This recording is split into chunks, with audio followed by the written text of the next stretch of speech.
ગુજરાત માટે હવામાન વિભાગની આગાહી અનુસાર ગત મોડી રાત્રે બનાસકાંઠા જિલ્લાના અનેક વિસ્તારોમાં ધોધમાર વરસાદ ખાબક્યો હતો।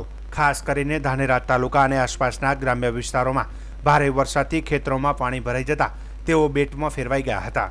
ઉપરવાસમાં પણ ભારે વરસાદ થવાને કારણે તાલુકાના મોટાભાગના નદી નાળાઓ અને વહાળોમાં ભારે પાણી ફરી વળ્યું હતું, જેના કારણે ધાનેરાના રવિયા, અન્નાપુર, જડિયા, ભાટીપ, થાવર સહિત લગભગ 15 થી 20 ગામોને શહેર સાથેનો સંપર્ક તૂટી ગયો હતો।